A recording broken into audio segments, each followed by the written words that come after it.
How's it going, David? Hi, Nachiketa. I'm sure you've seen the video, or if you haven't, I hope you will see it soon, about the British Quran in Egypt.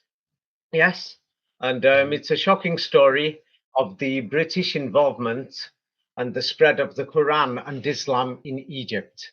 Now, I'm going to send you a map, and in this map, what you will see is the French and the Italians. Well, the French territories will focus on them today in Africa, and the nearest countries to France are Morocco, Algeria, and Tunisia. And then as you go further south, there is French West Africa, and this is the colonial territory where the French were said to have ruled. Yes, in the from the 19th century up until the mid 20th century. So in some places a little after that. So now, when we see this map, we can see, the British are in Egypt and the French are in West Africa, basically all that region. You can see it. So now, what is strange is that if you have a look at the map of modern Islam today, and this is the Muslim schools. Now, the orange region is known as the Maliki school, and the green region, Egypt, is known as the Hanafi school, Hanafi. Yes, and the Maliki school, yes, is mysteriously in the region that was controlled by the French territory. Yes, this seems very strange. So we're going to go through the history of this region known as the Maghreb, or West Africa, and the French Quran. Yes, the French Quran in Morocco and Algeria. It's a very shocking history. For example, let me show you Casablanca. Here is a photograph of Mir Sultan 100 years ago, more than 100 years ago. And as you could see, there's a Frenchman there. Somebody from France took a photograph. This is in downtown Casablanca. What is there? Nothing. Horse and buggy.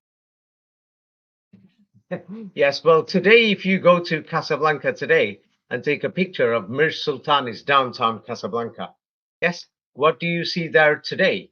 I think this is a photograph from the 1960s or 70s or 80s. What does it look like today, this same place? Katia Mir Sultan. Katia means the place. Mir Sultan, the center, downtown Casablanca. What do you see the difference today? I see buildings and apartments and sprawling infrastructure. So, what can we say? Did Casablanca exist? It exists. Realistic. I mean, 100 years ago, or 150 or 200 years ago. What No. would you say now? Did it realistically exist? So now Casablanca is a Muslim city in Morocco. Yes, and its population is today, they say, is up to about 5 million people. Within the city area, there's about 4 million people, and yeah, Grand Casablanca in the city area, and they say that if you go to the metropolitan area, it's about total, with the suburban areas, about, about 7 million people. And, there's migrants who live in shanty towns on the outside and people coming to work there. So it's up to about 10 million people. But but the reality of Casablanca is it's a Muslim city, and things like this, they're going to say there's a lot of Muslim history there, Muslim museums, and Muslim everything. But what do we know about the reality 100 years ago? Is it there? No.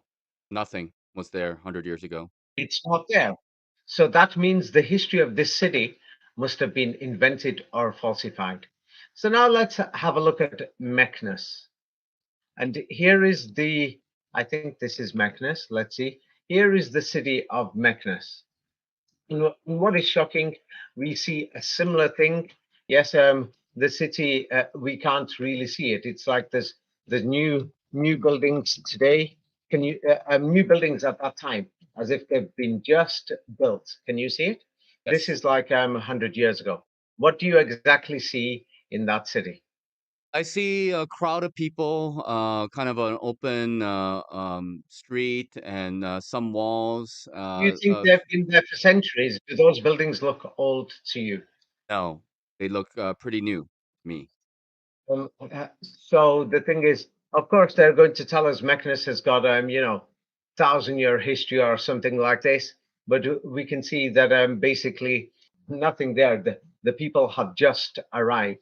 And of course, there will be people trying to dispute it. Yeah, well, it's not a question of dispute, it's a question of proof. Prove it. You see? Question of if you're going to declare something, then you should prove it, don't you think so? Yes. Absolutely. And so if we look at Mechanus today, it's very shocking. Here is, you could see that last picture, and what do you see in Mechanus today? It looks like a sprawling metropolis, with a lot of buildings, lights. Yes, it's like it's an amazing place, beautiful place, thousands of people. It's probably got a population of around 1 million people. And the Meknes Fez region, yes, has got about 5 million people in the region with Fez. Yes, and the city itself, the downtown area, it's got about 500,000 people. But we can't seem to find these people, 100 years ago. It's almost like they've just arrived. And so the thing is, let's have a look at the next city. Let's have a look at the city of Agadir in the south of Morocco. And I think this is from the 1920s or 30s, around then. There's older pictures, and you will find that it's the same thing. That what do you see in this place here in Agadir? You know, 80, 90 years ago. I see kind of an ocean front, a few buildings, one large street that's right along the coast, but Ah, quite yes, and empty. yeah. And when the French arrived, there was nothing there, and they said there was a city there, 1,000 years ago or something. But today, this is what this place looks like now. What do you notice about the difference? Bigger streets, a lot more buildings, and yeah, it's a big city, sprawling metropolis. Yeah, in case some people are going to say, oh no, we can't see the waterfront properly in the previous picture. There's hundreds of pictures, yes, that they could find of these places and other cities in the region. Here is a better look of that place. Can you see the same place 100 years ago? What do you see? I see a palm tree and a few buildings, just very simple structure right there, one pier, and What hut houses? yeah, Yes, it's empty. yeah, It's not much. empty. Yeah, it's So now, serious question is, where did these people come from? When did they arrive? Who brought them and why? And today, Agadir Metropolis, yeah, has got about 1 million people. Downtown has got about 500,000 people. So it's a serious question. When did they come? And we are told that Morocco is a historical country, yes, with thousands of years of history, and Islam has got, they've got ancient manuscripts of the Quran, 1,000 years old, things like this. And the mud hut buildings that we saw before, you're looking at them from above here, you can see them directly in front of you. What do you see? What do they look like? How long have these people lived here? If the buildings look like that. In fact, I'll send it to you a bit enlarged. uh, I How mean, long all have they been I there? just see a very The 100 years. simple structure, made out of stone and cobble and mud, and I could not imagine it be more than, I don't know, 10, 20 years max. Yeah, it's like they've just arrived. So something is wrong. Mm-hmm. So when did Morocco become Muslim? When did these people arrive there? So today we're going to go through these things. So now, the French ruled Morocco, Algeria, Tunisia, Mali, Mauritania, Chad, and all these places, all of West Africa, basically, apart, and the British, and they both, worked together. Who controlled the education system in Morocco? You could read the first sentence of that. Until 1962, the French colonial administration dominated education. Ah, the French controlled the education system? That's a little strange. You mean to tell me the French are controlling the education system in Morocco and the people have just arrived? And now they've got the Muslim Quran there, and they've got Islam there, and they've got a different school of thought compared to the others, and it's called the Maliki school, which just happens to be on French territory. And then the people in power in Morocco, Algeria, Tunisia, yes, the elites and all these people, where were they educated 100 years ago? Yes, the French took people to educate them. Who were these people who wanted to, set up countries like Morocco, Algeria, and Tunisia? Who are the young Algerians 100 years ago? Young Algerians, a group of French educated men who early in the 20th century became the first Algerians to attempt reform within the colonial. Within the colonial empire or system, obviously. Yes, so that's Algeria. Yes, so they were French educated, the elite or the people who the French trained. Now let's go next door to Tunisia. Who are the young Tunisians? Let's see. Tunisian national movement in 1907. The Young Tunisians Party was formed by Bashir Safar, the party which consisted mainly of middle class French educated Tunisians. Ah, so now we can see the elite and the educated people in Morocco, Algeria, and Tunisia. Yes, and these are examples. People can check out the entire region. Yes, they can read the entire region and they can ask people. That's why I told people to go to the mosques and they can ask people, and they will tell you, hey, those people. They were Arabs, the young Tunisians, young Algerians, mysteriously. That's what we call them today, and they were educated by the French. Yes, and these are the people in power today. Here is just an example of a private message somebody sent me from Algeria. It's because I ask people everywhere. And let's have a look. What does this person say about their village in Algeria? What people were doing 50, 60 years ago in Algeria? In my village in Nigeria, people weren't praying. They knew how to pray and the Quran and were Muslim. But the mosques were empty at the prayer times. It's the Muslims Brotherhood of Egypt. They came finance mosques in every little village. They came in the villages and educating them, calling them to fear Allah and go pray at the prayers time. This is one person that I know, but people can ask hundreds of people and they will get a similar story. They will find a similar story. And the Muslim Brotherhood, if people watch the video that I made with Raphael, it's called The British Quran in Egypt, then they will find more information about this, about the Muslim Brotherhood, how they were trained by the British. They were trained by the British, and people can over there, and they were taught Islam. They were taught the Arabic language. Yes, and people can find it. Here it is. Yeah. If you want, upload it on your channel too, then people could see the background to this and they could see it. This video, this is what they've got to find, the British Quran. Yes. And so these people came from there, from Egypt. Yes. After the 1940s, 50s, 60s, and they came and they're spreading Islam. So why were they doing this? And another thing is, many people don't know, but we'll go through it. Here is an example of the Qurans that were used widely in Morocco, Algeria, and Tunisia in the 1990s, 1980s, in our century in the first 10 years. Now, many different printing. But here is an example. If anybody could read it, they will find that there's differences. They will find that there's differences between these Qurans and things like this. And for example, it's like we're going to go through this in a minute. It's like there's a suspicious Quran called the Gold Quran, which is in Turkey. But before the 19th chapter, all the chapters are missing. For the Gold Quran, read the first paragraph. Turkey has acknowledged that Johns Hopkins had no role in removal of the Gold Quran from the library in Istanbul or from Turkey, which occurred at an unknown time between inventories taken in 1756 and 1951. Turkey also acknowledges that Johns Hopkins has no knowledge of how the manuscript came to be in the United States. Ah, yes, it's just before 19 chapters that's in the United States, which is very suspicious. When we look at these manuscripts, the thing is not the oral Quran.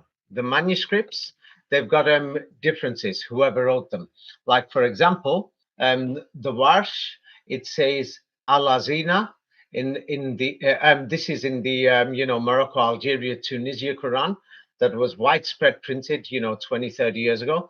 And the Egyptian Quran, widespread printed in the 1970s and 80s, it says Walazina. And here it says Alazina.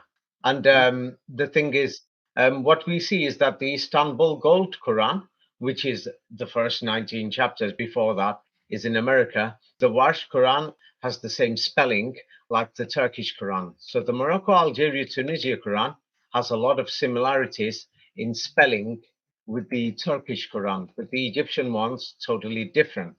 That's what many people have noticed. Now, what is very important is that Paris, so the French, have invaded Morocco, Algeria, Tunisia in the 19th century. And you could read this. What was Paris? Yeah, they're going to say it's in medieval Europe, but even in the 19th century, what did Paris become in the Paris, eyes of medieval Europe?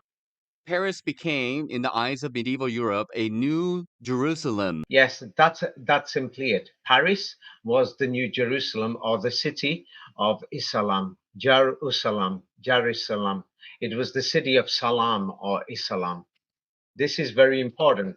So I explained more about this in the video of the British Quran in Egypt. That the French went to attack Moscow or the city of the mosque, but the people weren't there. And then mysteriously, yes, in 1870, Paris just gets blown up. And the photographic evidence and many of these things are in that video, and people can find it. 1870, and the Central European forces, like the Germans and many others and their allies, they invaded and they just blew up Paris and the French cities. They must have been really angry. It was during the Napoleonic century, three Napoleons, Napoleon the First, Second, Third, etc. So now, when we look through the history of the entire region, it's like it's very strange that we can clearly see, this French-controlled territory. Yes, here is a map that shows it more, and it shows the French color. West Africa. That school is the Maliki school. Can you see it? Yes. Sunni Maliki, Hmm. and then the British territory. Yes, in India and in Egypt and what they occupied in the Levant, Pakistan, is the Hanafi school. Can you see it? Yes. Hanafi and the Hmm. Malik. Or maybe that's Malachi. It depends how you wish to pronounce it. And the strange thing is, you will see people commenting online everywhere, like Moroccans, Algerians, and Tunisians themselves. You could read what people say of, for example, when did the rise of Islam happen in Morocco? It's in blue there. You could read it. As a result of a new stigma due to the occupation of the French and the rise of Islam in Morocco, this practice is now quickly disappearing. Islam started to spread and rise when the French arrived. Mhm. Who was spreading Islam? Who gave the people Islam? Many of these cities are empty. I mean, they clearly look like just deserts. I mean, who the hell is going to be living in those deserts? There's no trees there. There's nothing there. No grass. There's no food. No vegetation. Where did the people come from? These are serious questions. If we can understand that, then we will understand where we came from, because it's a serious question. In Europe, America, in the Far East, we are asking, where did we come from?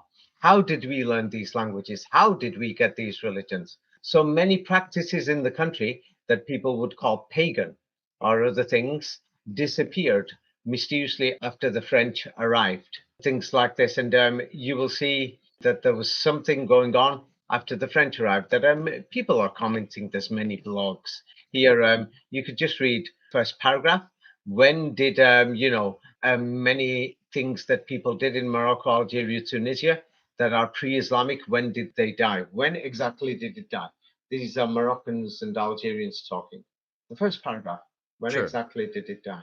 When exactly did it die in Morocco? People think Morocco was some secular beacon of progress in the 60s because They saw a picture of two upper class women in some university in a rich part of a major city wearing skirts that go down to the knees. The rest of Morocco was living in rural areas, still believing women getting an education was taboo. These tribes you glorify in these posts are also the ones that, to this day, still have the highest female illiteracy. Okay, now you could read the top line. When did Islam spread? There's many people in Morocco, they're questioning and they're asking. So many people are saying, I think. I think in the 1980s and 90s, with the Islamic revival that happened across the MENA region. Yes. So the thing is, many people call it a revival, but the reality is we can't see these cities there. When did these people arrive? And even today, half the people in the region, in many places more than half, many of these people live in villages. And you can't see no Islam in some of these places whatsoever. So many people can see that Islam was spreading. It started after the French arrival, and people are questioning, and many people quote official history. So of course they get diverted. Here is people who are saying, what do they say about Morocco, Algeria, Tunisia? These are North African Arabs talking amongst themselves. What do they say? Haven't we been Muslim majority for centuries? Hmm. People are asking, have we been, haven't we? Then it's strange. There's all this culture that is nothing to do with the current Arabic language or the current Islam or the Quran. You can't find it. Then people are going to quote books and saying Islamic imperialism, Arabs came out of the desert. But if anybody watches, the previous videos we did and other things, you could see Saudi Arabia was half naked, and they don't seem to have Islam either Hmm. and things like this. So they don't seem to have either Islam either, and the Quran or this current French system. So now another thing is, many of the people, it's like the colonial times. There was good people and bad people. Like, what did the bad people do? For example, As the French abducted and assaulted indigenous women with increasing frequency, tattoos became an talisman, a symbolic form of protection and. well, basically, the French were, raping people, and the people who came with the French. It was a horrible time, what was going on in North Africa and West Africa for many people. But not everybody was bad. And not everybody was bad. There was things, what was going on. Some people would say there was progress. It's like the cities were built. The French came with their expertise of construction and other things. And so the thing is, when we look at the people of that time, we will find many strange things. Like, for example, if the people weren't living in the cities, where were they living? This is an example of a middle class family at that time, and they've got these clothes on, the white cotton, and you could see they're living in these like wigwam or tents that you would see Native American Indians living in America, similar buildings. It's like they've just arrived, but the clothes were made in factories in France, in Spain, in Italy, and in Europe. You can see that the children have got no shoes on. There is no way they manufactured that machine cotton. It Mhm. was made somewhere else. Somebody gave it them. Yes, so the thing is, where did these people come from? When did they get their clothes? What are they doing in the desert? You could see it's a desert there, there's nothing there. Who the hell would go to live there? It's strange.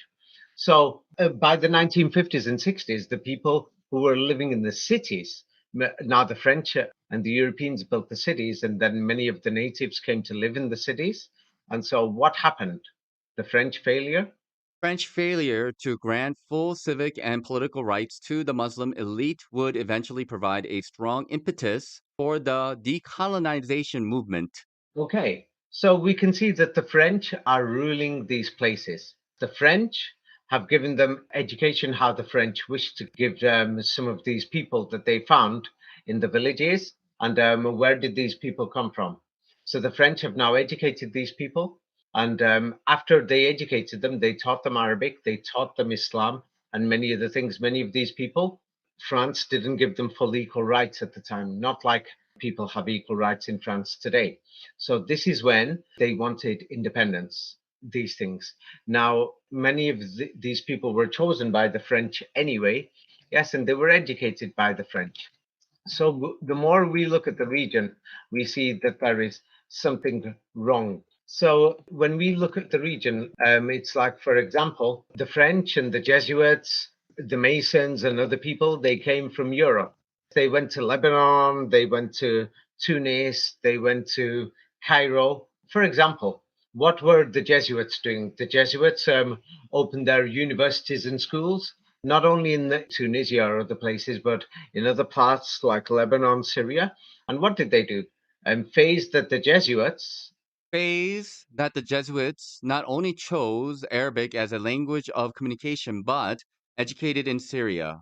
well, you've generally got the message. The Mhm. Jesuits were speaking in Arabic. Yeah, Jesuits and the people who came with them, colonial people, and all these things. So, why did they know Arabic already? They're Europeans who are going there and they're teaching people in the Middle East in the Arabic language.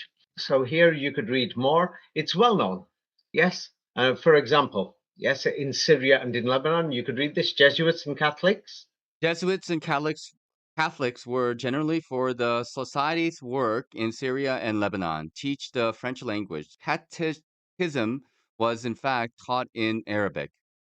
Ah, so you can see that's in brackets. They taught French also, but they were teaching in Arabic. So these people spoke Arabic. You can see this, yes? So Yes. these Jesuits speak Arabic and they're teaching many of these native people Arabic and they're educating them in Arabic. So the question is, how can they teach in Arabic unless if they already knew this language? They must have known it. And it's like here is an example. I'm going to send a screenshot of an Algerian Quran. People can check it themselves. And here, when you see in these manuscripts that were printed in Europe today, the machines made in Europe now print many of these Qurans in the local areas. But here you will see even the Allah system symbol. I mean, not the system, the way the symbol is done. It looks like a symbol. Who invented the symbol Allah? And then I put two things in a red circle to show an example of that they've actually added extra words and extra symbols, Arabic letters in a sentence. This is supposed to be Bismillah Rahmanir Rahim, but it's written in this manuscript Bismillah Al Rahman Al Rahim. It's like compared to the oral Quran, it's a totally different word. Now, why would somebody change the words in the manuscripts? This is also in the Cairo Quran, not just the Tunis Quran or Algerian Quran. I mean, somebody has done this so that when the oral Quran disappears, yes, people will be learning from these manuscripts. It's in the Arabic alphabet. If anybody asks an Arab, they will tell them, hey, I can read it if they've learned the language. And the thing is, there's extra symbols there. Who added them? Why? And why were the Jesuits and other people teaching in Arabic? And then if we went to Morocco, Algeria, Tunisia, Mali, Mauritania, Chad, and what do we know about the Arabic language? This is from a Muslim foundation, Hidayah Foundation. It used in the Yes. Quran and in the holy books of Islam. No one speaks classical Arabic as a native, nor is it used for conversation. Nobody speaks Arabic. So who took Arabic to this region and when? And they don't speak it today. So why could these Europeans, such as the Jesuits, know how to speak Arabic 100 years ago? This shows that Arabic came from Europe. Even to this day, Moroccans, Algerians, Tunisians, they don't speak Arabic. They learn it in school. You see? You can see this, yes? Yes, And yes. isn't it suspicious? Would you not find it suspicious that a language that they don't speak, but the Jesuits, and Hmm. they can speak this language? Is this not absolutely suspicious? Very much. Highly suspicious. Yes. If they don't speak this language, of course, they don't know this alphabet.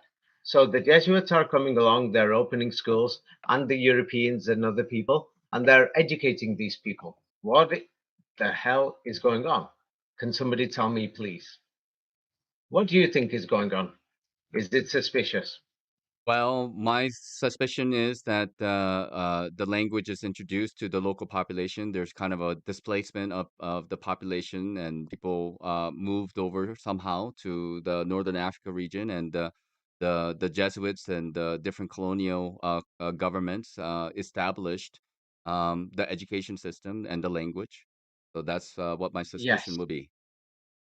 yes, they did, and we're going to go through the proof.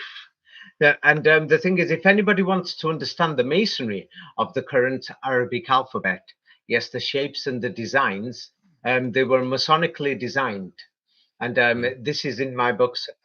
If anybody reads both these books, Secrets of the Kabbalah and 33 Degrees, they will be able to see how they were designed. And of course, when you go to the region, they're going to say, hey, Islam was revived, and Standard Arabic or Classical Arabic has been lost for. You could read this. Why don't Arabs speak Standard Arabic anymore? No, Standard Arabic is not anyone's native language. It hasn't been in at least 1,000 years. Instead, Arabs speak one of many regional dialects. I'm Yes. guessing. Hmm. For example, Egypt, yeah, in many villages, almost everybody, in many villages, people have different languages. It's shocking. They call them dialects, but actually they're languages in Egypt. You could find up to 25 different languages minimum. Yes, maybe even 100. And so, for example, Cairo University, yes, 100 years ago. This is very shocking. This is from Cairo University in Wikipedia. And when we check this out, it's very shocking. Yeah, problems. You could Problems. read it yourself. Yes, problems during this period also included a lack of professional facility or faculty to fulfill the founder's educational vision. There were simply no Egyptians with doctoral degrees, the ability to teach in Arabic, and a familiarity with Western literature in their fields with whom to fill professional posts. Thus, European Orientalists who lectured in classical Arabic filled many posts until the 1930s. The university also sent Whoa, whoa, whoa. What was that? What is that now? There were simply no Egyptians with doctoral degrees or Egyptians who had the ability to teach in Arabic until the 1930s. Mhm. Thus, European people, European Orientalists, give them a name, they've given them a name. Europeans lectured in classical Arabic and they filled many of the posts until the 1930s. This is just one institution. You will find a similar thing in many other places. And before then, yes, and those local people who did have some of these jobs, where did they learn it from? That you will see their teachers were Europeans. So we can see here who is teaching these Egyptians in Cairo University classical Arabic, the language of the Quran. Who is teaching them this language? Europeans. Who? Is it Chinese or is it Europeans or is it Europeans. African? Europeans. So where would you say that this language came from? Africa or China? Europe. Yeah. Yes, it's becoming a little clear that there's something wrong. Yes, and then before, so now many of these teachers were trained in Europe. Let's go to see Paris. Yes, and what happened is that in Paris, people can check Institut National de Langue et Civilisation Orientale. For example, Gaston Wiet. He was an assistant. See, as an assistant professor in Lyon, where he taught Arabic and Turkish. Then a professor in Cairo. He was drafted in 1914, assigned to the Armée d'Orient as a second lieutenant. He ended the war with the Okay, rank of okay, captain. okay. Now let's examine this. So these people, they're telling us this was the Institut National of Languages and Eastern Civilizations, and he was teaching people Arabic and Turkish in Paris. Then he was a professor in Cairo. but these people were military generals. So education, what we are thinking 100 years ago when we see institutes, Oxford University, these were colonial military centers. You see? Yes. Mm-hmm. So now the thing is, in 1919, what did he do? 1919. In 1919, he assumed his teaching activities in Lyon and Paris. In 1926, he was appointed director of the Museum of Islamic Art, a position he held until 1951. He wrote 14 of the 35 volumes of the catalog of the museum, of which he did much to enrich the collections, particularly in the areas of items of furniture and Okay. epigraphy. So we will find the same things, not just in Cairo, not just in Europe and other places. We are going to find many of these museums of Islamic art and other places opened by the Europeans in Cairo, managed by the Europeans, and many other things. And in Europe, they had colleges and excellent centers that were teaching the Arabic language. People can check all these things. They were teaching Arabic and Persian Arabic, and they were teaching not just Persian Arabic, Turkish, Ottoman, Usmanli Arabic also. They were teaching this in Paris. Yes, this is very important to know. So this means that all of these versions of Arabic were already in Europe. For example, if we go through the university records, of course they falsified it to make it look a bit older, but they're teaching like in this Institut National des Langues et Civilisations Orientales in France. What are they teaching? Discipline. You could go through the list. Persian language, Arabic, Turkish language, modern Greek, Arabic, Persian, Turkish, Persian, Russian language. Yeah, the thing is, when they say Persian, this is the old Persian Arabic. They were also teaching this classical Arabic. That's the Arabic, and then the Turkish Ottoman Arabic. They're teaching this. Then they're teaching this Greek language, which mysteriously turned up. When Greek independence happened. Yes, and things like this. We could see modern Greek. And it's like many people won't believe it, but they invented ancient Greece. Ancient Greece did not exist, unfortunately. And people can see the evidence of this in my book with the secret mathematical codes with 19. It's shocking about the 19. They must have used, maybe computer technology to organize this 19. That ancient Greece, they totally invented it. They were teaching this Greek language. So many of these languages were invented. So they were teaching them in Europe.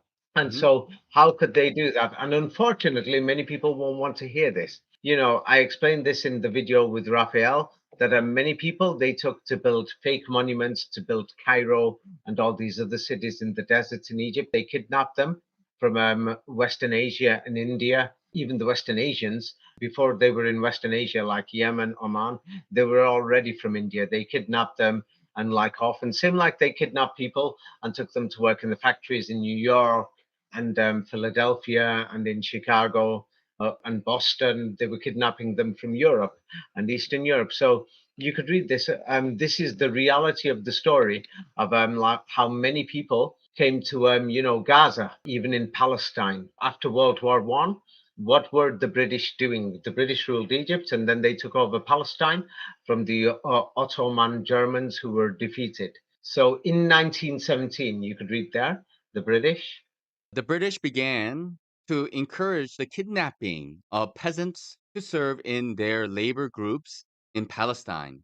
Thousands of fellahin were sent to Syria, Mesopotamia, and to France. Yes. So they came from this Egyptian, and many of them who ended up in France or in Europe, the gypsies.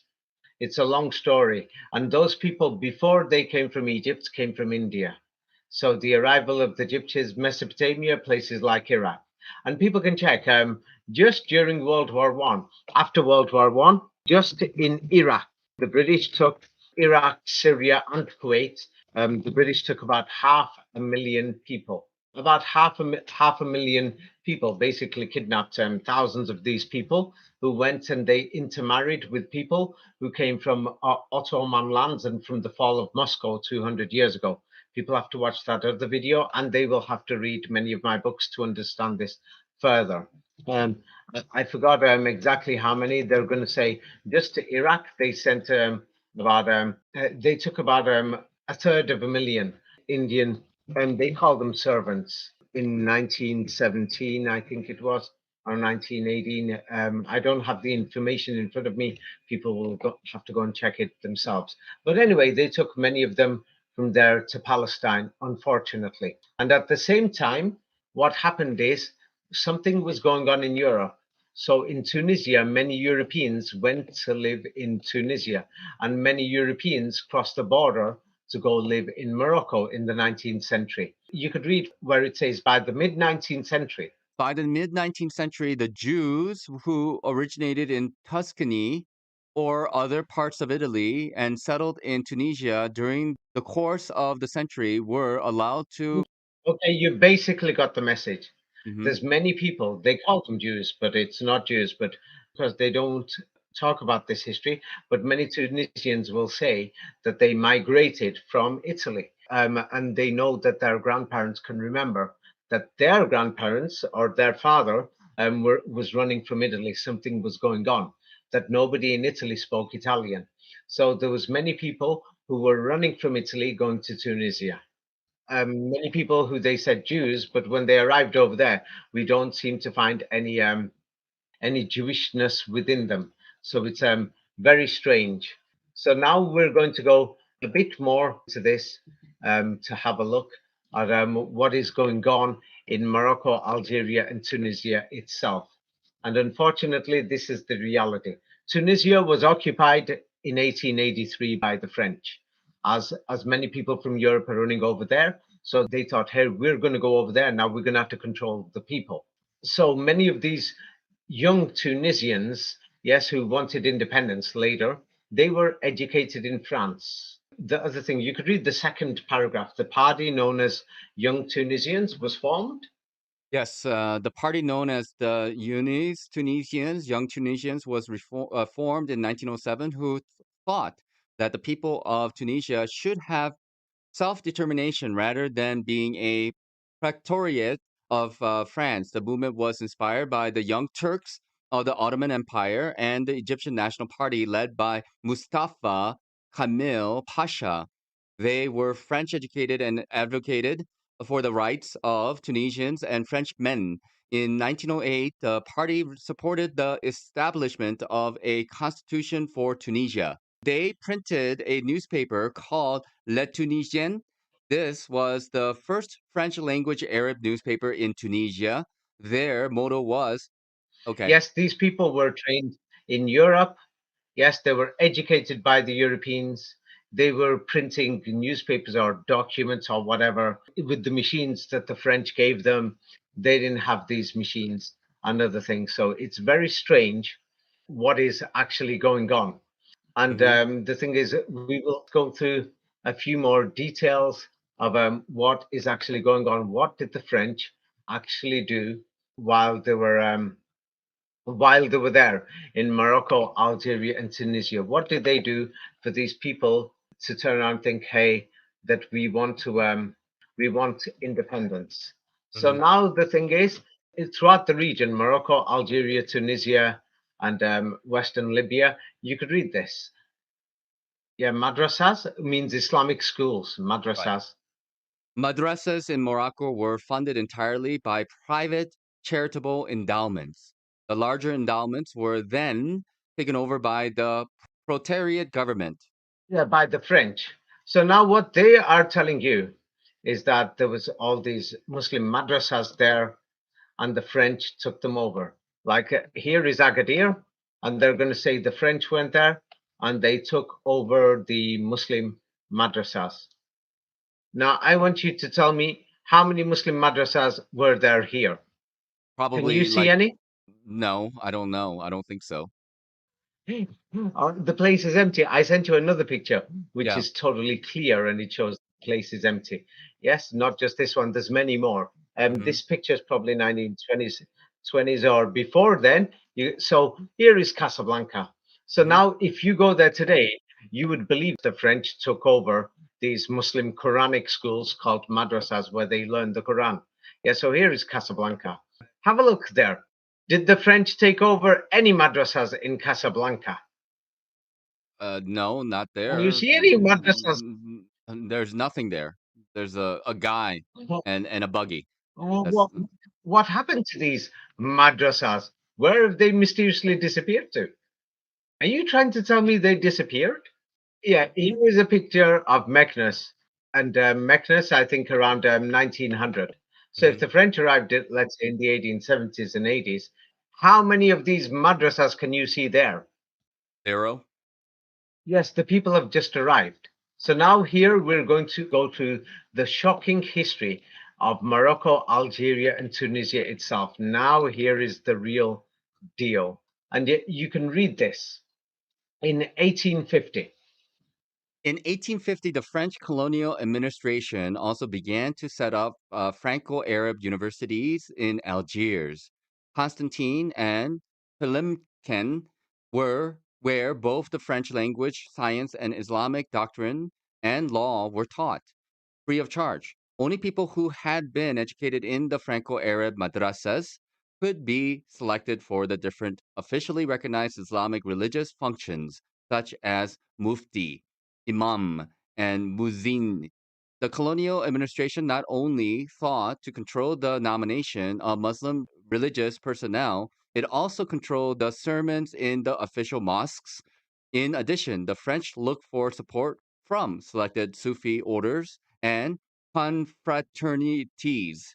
Those who agreed to cooperate were given authority and privileges, including, for example, a sponsored pilgrimage to Mecca. The French also became involved in the upkeep of mosques, though in a very unforthcoming way. Between 1830 and 1860, 5 new mosques were built in Algerian cities, which was far from being sufficient to compensate for the mosques that had been destroyed during the French conquests. Based on the inventory of the total mosques in French, decided to classify only 78 mosques as buildings that deserve to be preserved, whereas 1494 mosques were left to be worshippers to maintain. Okay, so now the thing is, we can smell the lies in history that many of these cities, can you see, did they even exist No, 150 years? no, So there's no cities there. If there is no cities there, yes. So now in downtown Casablanca, I challenge anybody. Bring me your proof. How many mosques are there here? How many mosques can you see there? I just zero, want you to tell me. zero, zero. No I mosques. don't believe you. I don't believe you. I'm an Islamist. I'm a Quranist. I don't believe you. There's ancient Qurans here. There's ancient Quran manuscripts here. Hmm. The Muslims have been memorizing the Quran for centuries here. Can't you see there's mosques there? Can't you see? Look carefully in the picture. The Hmm. people are invisible. So now many people are saying, hey, they're putting comments, hey, the Quran, Quran. It's like when I showed in my books that the Hebrew language was invented, it didn't exist, the Hmm. current Hebrew language. And it was invented. Yes, many Muslims were actually celebrating me. They were celebrating me. They could read about this in my book, Jerusalem is in Europe, and other things, the forgery of and the invention of Christian holy sites, and the forgery of Jerusalem's in Europe, the biblical Jerusalem. And many people supported me, yes, especially Muslim people, because they didn't see it as a danger to, to the brainwashing or the lies in history that they've been brought up with. Or in my book, The Last Crusade, people could read that. There's a lot more information there. And in Skulls and Bones, it goes through a lot of the things that happened, of the forgeries in Christianity, and these church buildings were not churches. The church buildings were not churches. But now that I'm talking about Islam, even you, many people have harassed you, saying in many things, almost like as if we're attacking the religion. This is not about religion, this is about history. And the thing is, they're telling us that the French destroyed original mosques. Many of these cities, we've only shown a few examples, many of these cities were not even there. They were not even there, so they couldn't have destroyed anything. It didn't even exist. So now let's look at the reality. The French opened up these universities to teach Arabic. That's why they're called Franco-Arabic, but because the French opened them. Yes, in Algiers, in Constantine, in Tlemcen. And they taught French also. These universities and schools are doing the same thing. And they were teaching Islamic doctrine and Islamic law. You know what the Quran says? It was basic Islam at the time. They just opened up. Yeah. And they were teaching it free, trying to bring people in. And Hmm. so these people who were taught in the Franco Arab madrasas, yeah, they basically opened these madrasas. These people, then when they taught these people Arabic, they're teaching them Arabic, they're teaching them how to memorize this Quran. They brought this Quran, they brought this Arabic language. Nobody to this day, even now, they can't speak this Arabic language. They're still learning in these same schools because when they became independent, today it's called Algerian school, and the buildings have been modernized and updated. So the French trained these people to become muftis, imams, and other people. You see? Hmm. So they selected everything. They built the mosques, and they're going to say, "Ah, yeah, there was mosques here before."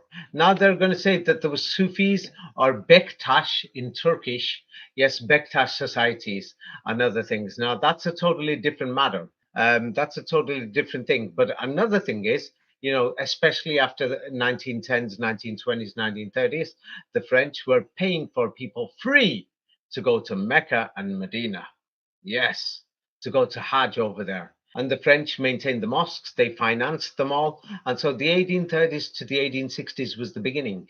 5 new mosques. Or before then, we can't seem to realistically find anything else. They were building mosques, they were training people to learn Arabic, and they were teaching them the Quran. And the local people, they'll tell you everywhere, we couldn't speak Arabic or anything and things like this. That if you go to Morocco, Algeria, Tunisia, Libya, it's the same thing, Mali, Mauritania, Chad. And what they will say is that even today, you could read it yourself. Even today, about half of the population speaks Berber still. Moroccan Darija is basically the format of the Berber languages with mainly Arabic. But also French.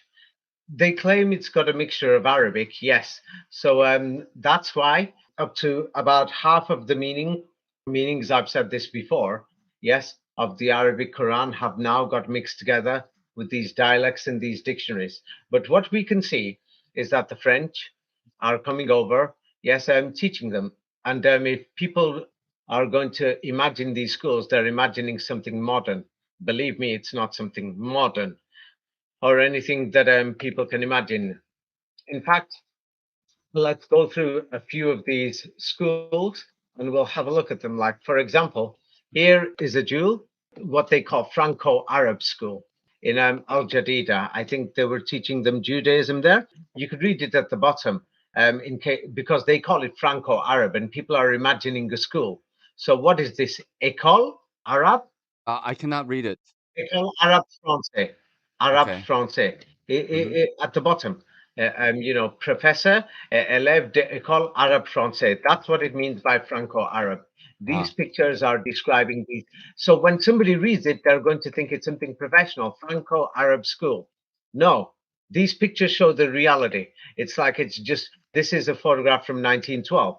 And you could see the teacher there, or if it's a Jewish school, it would be like a rabbi, yes, and it would be an imam. But these people were trained by the French. And so the reality is, this is what these schools were like. Now, it's not just there. The Europeans opened similar schools everywhere. Yes, so this one is in Al Jadida. It's Franco-Arabic school. And if people want to know more details about the school, some people have written about it. Many people, like, for example, in January 1907, Al Jadida port became under French control. The Franco-Arabic school was open there. They're teaching Arabic there. And the thing is, when you look at these teachers, you could see they're not exactly really teachers. And similar schools, the Europeans opened up in other sides of the world. Like here, you will see this is supposed to be Siwan Mission Day School in Bihar in India. Yes, and you will see on the right-hand side, and they're teaching them, yes, In some schools, they're teaching Christianity. Some they're teaching Hinduism. Some they're teaching, Islam. And you will see, yeah, they've got mosque hats there, but it's a missionary school. Yeah, and other things. They've got mosque hats, and you can see the European colonial teachers there. Yes, you could see it. So now I'm going to show an example of a Franco-Arab school. Yes, here is another one 100 years ago in Morocco, in Mazagan. Yes, and you could see there's one of the local Arabs, maybe he's Jewish or maybe he's Muslim, I forgot which this school is itself. And the French trained these teachers, and then that's what they did. They educated these people. So it looks like somebody's going to turn around and say, and you could see the European teacher is, or the colonial master is standing there, and he's making sure that, the person who they trained is now training these young children. And Mm-hmm. these young children and all these other people, they're living in houses like this, that Mm-hmm. you could see that there was no schools or anything before the Europeans came. They're wearing the white cloth that was made in European machines. Yes, and here is more pictures that you could see. How are they living? Still living like this in the jungles of the Amazon, or in what we call dark Africa, in the jungles and swamps of Africa. Can you see these primitive buildings? And they've got white cloths on, and many of these people have got some clothes on because the Europeans gave them clothes. Mm-hmm. And Mm-hmm. the thing is, the Europeans gave them clothes. So many people will imagine there was a big city there, Al Jadida. Al Jadida is a star fort, and you could see what it looks like at the time. And here, you will see what it looks like today. So where did these people come from? Why did they need education? Why did the Europeans open up these Arabic schools so that they could learn Arabic? You can't know the Quran without this Arabic. They taught them the oral Quran with the oral original meanings. Then the dictionaries were updated and modified Mm-hmm. in other sides of the world, like Lebanon by the Freemasons and the American University in Beirut. But let's have a look at this picture. Here is a Franco Arabic school in Mesheria. And what you could see is if you look carefully at this picture, that you will see that people came from many different backgrounds. They even brought people from India to Morocco, Algeria, Tunisia, and they brought and the British tried to stop. The French tried to stop Black Africans from going north. Yes, they tried to stop this, but many of them went because of the French army and they interbred. That look carefully, you will see white European children there, as Mm-hmm. well as Indians, the mixed race, and you could clearly see the European teacher there and all these things. And they're wearing the white cloth that was made in European machines. Can you see it? Mm-hmm. Yes. Mm-hmm. And so it's not just there. Here you will see. So over there, they're teaching them Arabic. Now here in Madras, they're teaching them in India. They're teaching the Madrasi language, which is very beautiful. And you can see they've all got the same white cloths, and you'll see some Hindu people there and Christian people there, but they've basically brought these peasants and everybody, and they're giving them an education. So you can see this, that's in Madras. Here is another place. You have to compare it worldwide. You cannot just judge from one place. Here is in Ranchi, and these people, of course, they taught them Christianity. They taught them the local dialects and the languages, many Jesuit fathers and other things, and Protestant fathers. It doesn't matter which one. The empires took these Europeans, and today those people are called the Christians of India. But they're going to tell us Indians have been Christians for centuries, which is just a scam. And here you will see Malabar in India, same like they're saying these people in the Middle East have been following this type of Islam for centuries. Here is in Malabar, and these people, they baptized them, as you could see. There's Europeans there, and they were teaching them, and the Europeans built that building. These people had no idea. And now here, we're going to go through the shocking part. The shocking part. The Europeans took souvenir photographs in Morocco, Algeria, and Tunisia. Here is, you could read it under Algeria cartes postales ancients. What is this picture? Un école coranique. Yes, une école Quranic. This is a Quranic school Mm-hmm. in 1905 in Jazair, in Algeria. In Jazair. Jazair Mm-hmm. is how it's pronounced. And you've got the Europeans. They've gone there. and they've opened these Quranic schools. Soon we will have a look at the faces of these teachers, and many of these teachers are people who they taught themselves. First, they taught them in the cities, in Constanza, Algiers, and in Tlemcen. They opened these centers, and then those people who became teachers, they sent them out to all the villages. And the thing is, so what they did is they sent these people, and these are now the Quranic schools of how to memorize the Quran, and they're taught the original meanings of the Quran, the oral Quran. And they're being taught standard Arabic like A, B, C, D, E, F, G. Now in Arabic it goes Alif, Ba, Ta, Sa, Jim, Ha, Ka. Yes. So what they did is they opened these schools, madrasas. And in Tlemcen, here is the one that the Franco-Arabic school where they're teaching them Arabic and these other things. Here is, it says madrasa, madrasa. And you could read it. Des élèves in French. Les élèves de la madrasa de Tlemcen au début Tlemcen. du Tlemcen au début du Okay, it's difficult. It's difficult.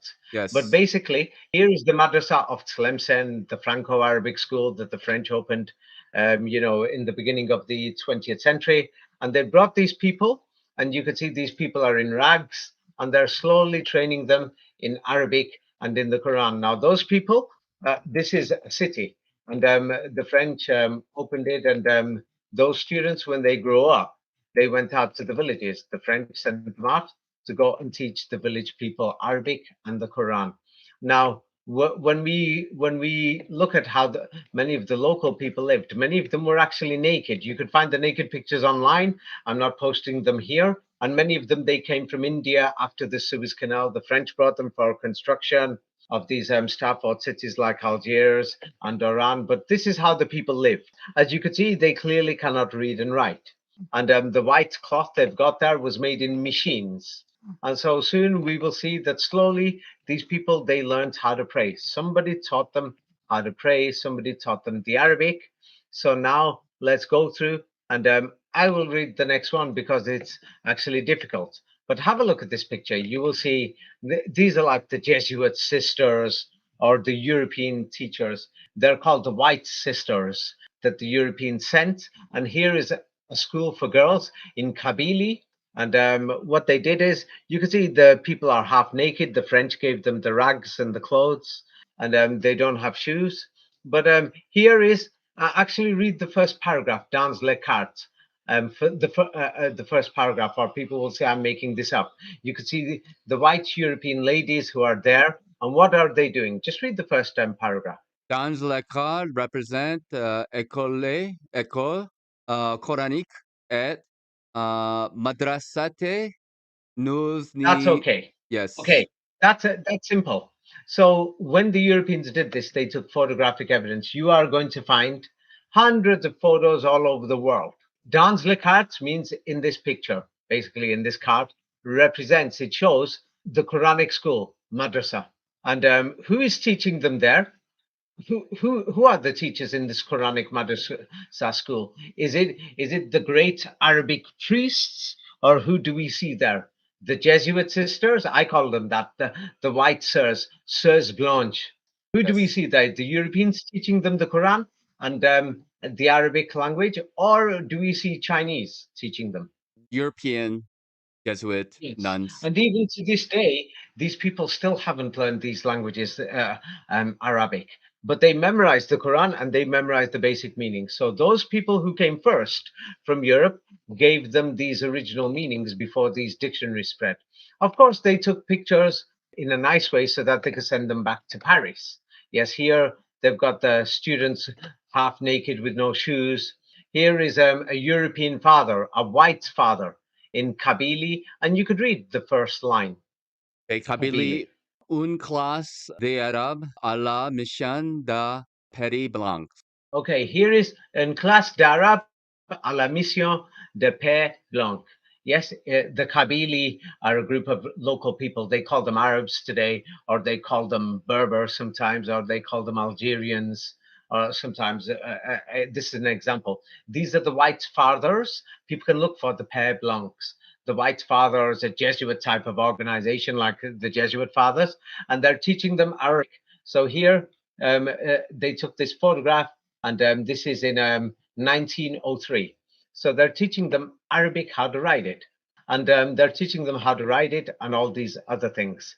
And so they went there. So here is another picture. Here we can see in these villages, you can see these white fathers who came from France and from Italy and other places called Le Pays Blanc, and they're teaching them Arabic and how to memorize the Quran and how to pray, and they're teaching them the basic meanings of the Quran.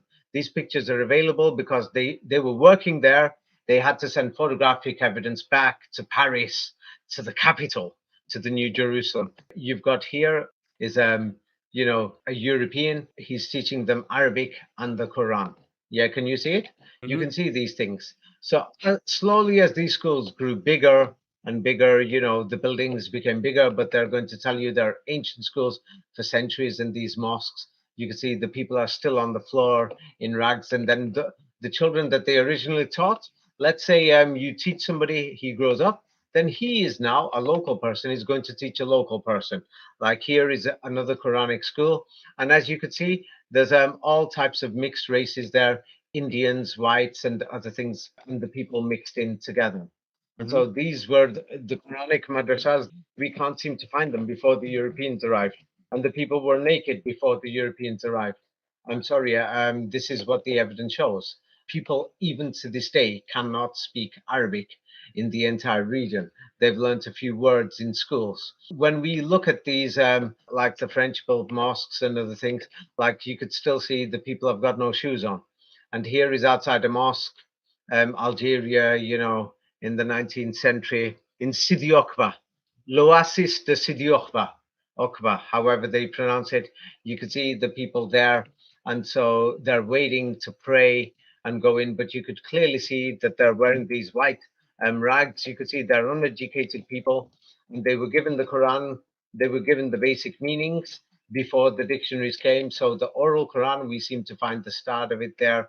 The people don't have no shoes or anything, and they're in extreme poverty. That you will see there's black people, Indian people that they brought, and white Europeans and other people, and they're teaching them this language, Arabic, and there's many different dialects there.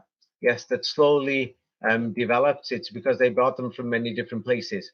Does it look like these people have been preserving the Quran for centuries?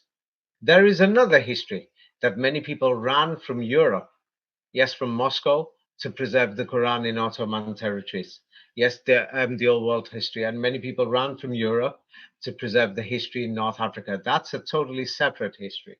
But what is clear is that the French came, and they opened these schools. Nobody can speak Arabic, and they learn it in schools because the French opened these schools. They force you to learn these languages. Like Jazair, Algeria, has its own language, Algerian Darija, and in different regions, it's basically a different language in some places. But now it's becoming standardized. Some people call it Berber. You could read this. The first up to the comma. I agree. I agree. Algerian Darija is its own language. Yes, it's not Arabic. Nothing to do with Arabic. Yeah, they picked up Arabic words. Yes, and people will call it. It's They will say it's Algerian Arabic, but the people who speak this language will say no. And so in Tunisia, if you went there, they've got their own Darija, Tunisian Darija. Yes, or Tunisian Arabic. Yes, but what do they say? You could read this about what the people say.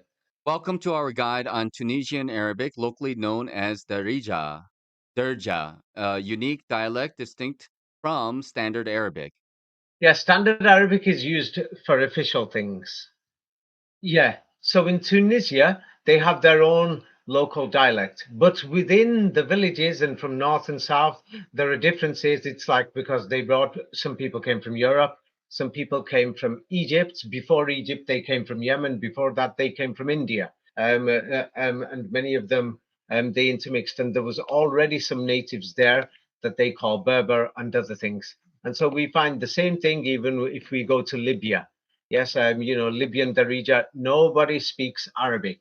Like, for example, you could read this paragraph. For example, Libyan Darija has been marked by Italian words, Tunisian by French and Italian, and the Algerian dialect has mostly been influenced by French. Moroccan Darija, due to its geography and its colonial past, integrates French and Spanish words. Yes, and now they've integrated Arabic words. So what we can see is that many people from Spain actually left what is known as Andalusia. Andalusia, they said Muslim Spain collapsed in 1492, but it looks like it must have been, in the 19th century. They say it's in 1492 and the Jews were expelled. And the thing is this, the Muslims were converted to Christianity, but they're going to say it's like 600 years ago, 550 years ago. But the thing is, what we can see is that many of these places in Morocco, Algeria, Tunisia, especially in Morocco, were empty. And it looks like the people who left Spain and were expelled from Spain, it must have been in the 19th century, because we could see the people are naked or living in like, caves or like in tree huts and things like this, like they've just arrived. It's a little clear. Yes or no? What would you say? Yes, yes, I would say so. Yeah, it's clear. The Moroccans, Algerians, Tunisians, you can see many of them have just arrived, and these cities are not there. Of course, they've arrived. They've come from somewhere, and so many were brought from India. But that's another long story. And so the thing is, okay. So now we can see. Let's go back to this again and think clearly. Mhm. Yes, let's think clearly.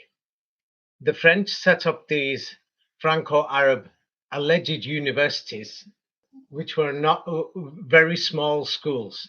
They were teaching a bit of French, and they were teaching how to practice Islam, how to pray. They were teaching Arabic. That's why they were called Franco-Arabic schools. They opened up all these Quranic madrasas. The teachers came from Europe, Europeans, the Père Blanc, same like the Jesuit fathers and other people. And the photographic evidence is there. The people will even tell you things like this. The French built mosques, they opened mosques, and Islam spread slowly starting from the 19th century. Even to this day, people can't speak Arabic in the entire region. And the thing is, we mentioned a little about the history of Morocco, Algeria, and Tunisia before. And yeah, people have left their comments on your video, for example. And here is somebody from Morocco. He's saying, I'm from Morocco. All this stuff is real. Me too. Another proud Moroccan says. Yes, and there's other comments by Moroccans. People can ask them. There's thousands of Moroccans, millions throughout Europe and America. Here is somebody who says, I can go even further. I recently had an old memory coming up about some acquaintances joking about a family member of them living in the mountains of Morocco. I remember hearing like 10, 15 years ago, but I'm not sure when it took place, but it must have been from an older date. These acquaintances were telling about a lot of people in the mountains not even knowing who Muhammad was or Islam. Apparently, someone had an uncle who was not even aware of praying, had never heard of Muhammad. When they found out, they laughed so hard because in their eyes, this was absolutely bizarre. The uncle was asking them questions. Who is this? Who was Muhammad? And, people were making fun of this uncle, and they taught him the prayer afterwards. I have even been to Morocco. I've seen this myself. In many villages, there's many villagers who are on the outside. People don't even know Muhammad or Islam or anything. And many people are saying that the acceleration of the spread of Islam must have happened. This person says, don't know when this happened. Maybe in the 70s, 80s. If so, you imagine that the Islamization, at least in Morocco, must indeed have been very recent, like David points out, maximum 150 years ago. So while they were laughing at their uncle, thinking he was an absolute retard, yes, 10, 15, 20 years ago, it was actually them who were retards, completely brainwashed, while their uncle is in fact testifying about a society without Islam. Yeah, so people are leaving these comments, and people can check. They can ask people in Morocco. That's why I said go to the mosques and ask them about the oral Quran and the original meanings before the Masons updated the meanings and other things. Like here is somebody else who was saying, so only one generation away in Morocco, in the 1950s, where people had tattoos and many other un-Islamic things. And they said, how could this have been possible if Islam has been here, for 1,000 years? And they say, something is not adding up. I agree with David. I remember the family of my mother couldn't even pronounce Bismillah right before they started to eat and would always say Bismillah instead. Also, it is very known fact in the Maghreb, that means Morocco, Algeria, Tunisia, that after the French left, after supposedly losing the colonial wars, these Arab governments were put in place and they would oppose the local people, making it forbidden for them to speak their local dialects or languages and have their local names. Basically, they now started having Arab names. So these things have only happened in the recently. And this person says, I think it was in that time from the 1950s and onwards that Islamization really started, because I'm pretty sure that most women up until the 90s did not wear hijabs. You can also see this in old pictures. I'm not sure which region he's talking about here or district. Women wearing mostly hijabs is a very recent phenomena which has started late 90s. Again, something is not adding up. So the history does not make sense. I mean, the French are opening Islamic schools. The French are opening up Islamic madrasas. What do you think is going on here? Seems like kind of a education or re-education. The Europeans coming in there, And and do you think the Quran, the oral Quran, and the Arabic language has been there for centuries? no, no, How long ago would you say it's been there? probably about 100 years. Yes. Yeah, 100 years. It accelerated after the Second World War more as people came to live in the cities, in the 60s, 70s, 80s. It's like I actually have friends in Morocco, Algeria, Tunisia. Here is a conversation from WhatsApp, and here is somebody from Algeria in a village outside Algiers, and this is in Arabic, and here is translation. They've got the Quran in Algerian over there, and this is what this woman says. What does she say? You could read the translation. Yes, my sister says that some women came to her and were talking about the Quran. They memorized the Quran in the mosque. They told her that the Quran that we read at home is completely different from the one that they memorize in the mosque. Yes, many of these past tense, future tense, past participle, verbs, nouns, spellings in these manuscripts in different countries are not the same. But then the oral Quran, who set up these Islamic schools, madrasas, so that these people could learn Arabic and the oral Quran? Who was it? Was it the Chinese, the French, or was it the Africans? Who would you say? The Who is it? French. The French. Yes, in that region, it was the French. So let's have a look at what the French did. They were there for 100 years in these places. And of course, let's have a look at first there was small schools, 10, 20 students, then they built buildings and everything's you could read this, it's the first paragraph. French education, given its restricted accessibility and its assimilationist nature, further fragmented the colonized. Students discovered that even their Muslim instructors believed that French values and institutions ensured genuine progress. Colonial curricula taught Arabic, the sacred language of the Quran, as a foreign language, though there were some important educational initiatives from World War II. By 1954, more than 90% of the colonized were illiterate, and only 1 out of 10 Muslim children attended primary school. Okay, these primary schools were originally madrasas or Quran schools. Some of them didn't even have a building. So we are talking that by 1954, only 10% of the children went to school to learn this Arabic. This is why even today nobody can speak this Arabic. They still learn it in school. So and then the colonial curricula, because there was many Europeans living in these cities, they taught French to them. And many of the locals wanted to learn French. They're saying, why are we learning this Arabic? So they were being forced to learn this Arabic when they had their local languages, dialects. Many words are Indian words, Spanish words, French words, and Berber words. And it was being taught as a foreign language, basically, because the locals couldn't speak this Arabic. So they were being taught in these schools, they're being taught Arabic. The French were teaching them Arabic in Morocco, Algeria, and Tunisia. This is clear. Yes, of course, many people will try to deny it. But now let's have a look at these, Jesuit fathers or the white fathers. I call them Jesuit fathers, but they're called the Père Blanc.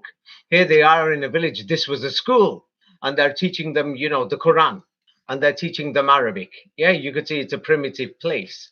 So now in the official history, they have to make it nice. So they've modified it. This is a bit long. Yes, so I will try to read it fast. For example, after World War I, Marshall was instrumental in setting up the Institut des Belles Lettres Arabes, basically, an Arabic institute. They established it at Tunis, and this institute taught Arabic, the Quran, and basic Islamic law and Islamic history. They were teaching them about the Prophet Muhammad, who he was. They were teaching them how to pray, things like this, wash your head, your hands, and your feet. They're teaching them the A, B, C, D, E, F, G in Arabic. They were teaching them how to memorize the Quran. But so now we're talking from 1927. 51 missionaries of Africa were admitted as students between 1927 and 49. Yeah, this is just one building. Yes, there's many of these places that the Europeans opened up. They were joined in 1932 by Monsieur de Foucault's little brother of Brothers of Jesus. After the Second World War, two centers were created. IBLA at Tunis remained a center of research and publications. Yes, while the formation program moved to La Manuba. In 1960, the latter was recognized by the Vatican and eventually moved to Rome, becoming the Pontifical Institute of Arabic and Islamic Studies. Oh, so in the end, it was recognized by Daddy himself. Yes, Daddy is. I don't know if you know your dad by now. Yes, but here is Daddy. Do you know this man? Well, I don't know him, but it looks like the Pope Benedict, I think. Yes, yeah, it's Dad. It's Daddy. He's saying hello. Say hi. Yes. So Daddy's saying hello. So he's now recognized, these European Arabic schools. So in 1937, Marshall organized a conference at Bunu in Kabylia, attended by all the mission superiors and the director of IBLA. The conference produced some important conclusions. And this is what they say. The goal of these teachers who are teaching Arabic, who are teaching Muslims how to pray, the Maliki system, Islamic theology, and the history, basic history, what they call hadith. Yes. And so the goal of the missionaries' educational establishments was not to convert to Christianity, was not proselytism. Yes. So these, white fathers or Jesuit fathers, I call them, but they're white fathers. Their job was not to convert people to Christianity. And so, what was their job? You could read after I've read out the goal of the missionaries. The goal of the Second paragraph. missionaries' educational establishments was not proselytism. The importance of learning Kabili and of studying Islam was stressed, but there should be no haste in promoting individual conversions to Christianity. So the goal of the missionaries, these teachers who came from Europe, who were teaching Arabic, Islamic theology, Islamic law, and history, how to pray, everything in these villages and there throughout Algeria, their goal was not to convert people to Christianity. And what was important was studying Islam was stressed. That was the purpose. So that's what they told these teachers. Many of these teachers were probably Christians. So, of course, they had to tell them something like, hey, why are you doing this? Yeah. So the teachers, of course, asked Daddy, and they asked the French, Daddy, I mean the Pope. They must have asked Daddy, saying, Dad, why are we teaching them this religion called Islam? Aren't we supposed to be Christians? So that's what they say. So now the thing is, of course, they've given an invented history, and they're saying there should be no more denigration of Muhammad or demonstration of the falsity of Islam. And it's saying the aim was not primarily to administer baptism, but to save souls. For Marshall, there was no salvific truths from the Bible in Islam, and Muslims, he believed, could be saved through them if they were understood in the light of supernatural faith. So this is just a fake history they've added on. The errors of their religion, blah, blah, blah. They go on, but it says the duty of the missionaries was to educate the people, awaken consciences, the sense of sin, humility, and conversion of the heart. Yeah, so basically, they were teaching them Islam, you see? And they're Hmm. saying, that in short, Muslims would become Christians without knowing it by learning the Quran, memorizing the Quran. So this is the fake history. It's, in other words, let me just show you an example. It's like there's many young people who go all over the world. Like if you're from America, you could see, let's see, Mormon missionaries Africa. Yeah, so from the Mormon Church, what they do is they send, missionaries to Africa today, and of course, many of these people they go there, and their job is not to convert people to Christianity. Some of them have the job to convert to Christianity, but they're going there. They're teaching them English, you see, and then they teach the Bible at the same time, or and things like this. So what they did is, yeah, these young people who volunteer, look at the photograph, two nice gentlemen from America, very decent people, no doubt, and many of them paid their own way. So they found nice people in Europe, and they sent them saying, hey, teach them Arabic and teach them the Quran. So many of these people, they must have known Arabic. And they said, if you go there and you teach them this, they're going to become Christian, which was a clear lie. They lied to these young people, and or people who had a nice heart, sent them there so that they can teach them Islam. You see? You Hmm. see? Hmm. Hmm. So basically, they were teaching them Arabic, Quran, and they were teaching them the Arabic language, how to pray in Arabic, and all these things. Don't you find this very strange? I do. Yeah. Very Yes. strange. Isn't it suspicious? It is. It is suspicious. And what they did is, yeah, these people known as the White Fathers, they're like another organization like the Jesuits, yeah, Père Blanc. So you could read this starting from what after it says the White Fathers. Okay, in 1874, Lavarege took an important step in removing barriers to Muslim reception of the gospel when he found the Société des Missionnaires d'Afrique, Society of Missionary of Africa, popularly known as the Peri Blancs, or White Fathers, after the white Arab cassock and woolen scarf they adopted. The White Fathers learned Arabic and embraced many of the customs of the Muslim peoples during whom they served in hopes of easing the way for gospel transmission. So basically, they set up an organization. This is one, there was many. Society of Missionaries for Africa. So they were called Père Blanc, in the 1870s they set up, and they dressed same like the poor people, not like Arabs, just like white cloths and everything because the people were poor. These people, they spoke Arabic and they behaved like the local people. And what they did was they were told, same like the Mormon missionaries, they were told that you're going there and these people will become Christian if you teach them Arabic and if you teach them the Quran. Can you see they were brainwashed? Even the Hmm. teachers who went there, you've got to lie to them of what you're doing. But realistically, what's really going on here is that we could see is that the French Empire and the people in power in Europe are spreading Islam. They're teaching people this Quran. They're sending this Arabic language. They're passing this oral Quran. Yes. Yes. And the thing is, you know what they will teach us in history? They're going to say that these Jesuit type of missionaries, yes, these Jesuit fathers or Père Blancs, they will say, have a look at what Lavigérie, what he said, his edicts. Lavigérie edict said that Africans, Lavigeri's edict that Africans should not be taught European languages and should be educated in their own languages. okay, that's what he's saying, but and they're trying to say that Arabic is the language of the local people. Can these people speak Arabic? No, they cannot. So they are educating people, teaching them Arabic and the Arabic Quran and how to pray and do everything else. Yes. Can you see it? And not only Morocco, Algeria, Tunisia, these people went to, but they went to Mali, Mauritania, Chad, as the mission spread. Every 5 years expansion, they went more south. So you could read this. The white fathers learned.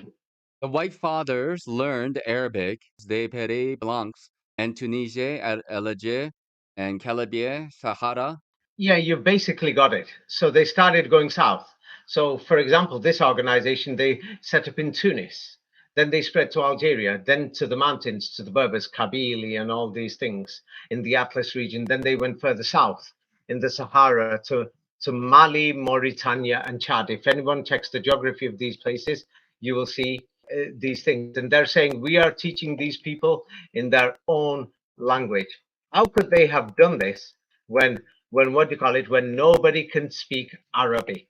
You see? So now this Father Marshall. So here you can read this yourself.